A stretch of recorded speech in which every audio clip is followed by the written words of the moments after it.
Welcome back guys. ನೆನ್ನೆ ತಾನೇ ನಾನು KCET 2025 ರಿಸಲ್ಟ್ಸ್ ಬಗ್ಗೆ ಒಂದು ವಿಡಿಯೋ ಅಪ್ಲೋಡ್ ಮಾಡಿದ್ದೆ. ಅದಾದಮೇಲೆ ಎಷ್ಟೊಂದು ಚೆನ್ನಾಗಿ ಗೂಗಲಲ್ಲಿ ನೋಡಿ ಗೂಗಲಲ್ಲಿ ಇವತ್ತು ಅಂತಾನೆ ಇದೆ, ಅಂದರೆ ನೆನ್ನೆನೇ ರಿಸಲ್ಟ್ಸ್ ಬರುತ್ತೆ ಅಂತ ಇತ್ತು, ಸೊ ಇವತ್ತೇ ಬರುತ್ತಾ ಅಂತ ಹೇಳಿ ತುಂಬಾ ಆ್ಯಂಕ್ಷಿಯಸ್ ಆಗಿದ್ದೀರಾ.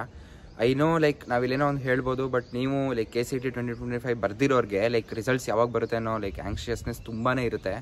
But it's okay. ಬಟ್ ಅದ್ರ ಜೊತೆಗೆ make sure you are calm enough and make sure that doesn't disturb your health.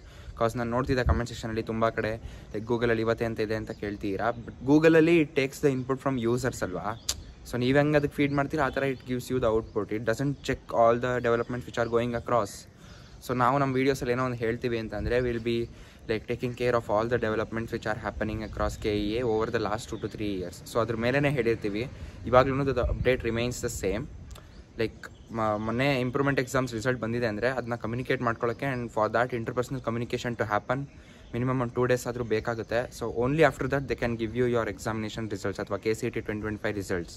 So ಅದಕ್ಕೆ ನಾನು ನೆನ್ನೆನೂ ಹೇಳಿದ್ದೆ ದಟ್ ಅಟ್ಲೀಸ್ಟ್ ಮಂಡೇ ಆಗುತ್ತೆ ಅಥವಾ ಮಂಡೇ ಆದಮೇಲೆ ಆಗುತ್ತೆ ಅಂತ. The KCET results are just one part of getting you a seat in your dream college. ಅದಾದಮೇಲೆ counselling ಅಂತ ಏನಿದೆ ಅದು ನಮ್ಮ ಕೈಲಿದೆ. ಸೊ ಅದರಲ್ಲಿ ನನ್ನ ಎಕ್ಸ್ಪೀರಿಯನ್ಸ್ನ ನೀವು ಯೂಸ್ ಮಾಡ್ಕೋಬೇಕು, ಅದನ್ನ ಮಿಸ್ ಮಾಡ್ಕೋಬಾರ್ದು ಅಂದರೆ ಚಾನಲ್ನ ಸಬ್ಸ್ಕ್ರೈಬ್ ಮಾಡ್ಕೊಳ್ಳಿ. ಸೊ ಕಾಮಾಗಿರಿ. ರಿಸಲ್ಟ್ಸ್ ಬಗ್ಗೆ ಏನಾದರೂ ಮೇಜರ್ ಅಪ್ಡೇಟ್ ಇತ್ತು ಅಂದರೆ ಚಾನಲ್ ತಿಳಿಸ್ಕೊಡ್ತೀನಿ. So bye guys, thank you.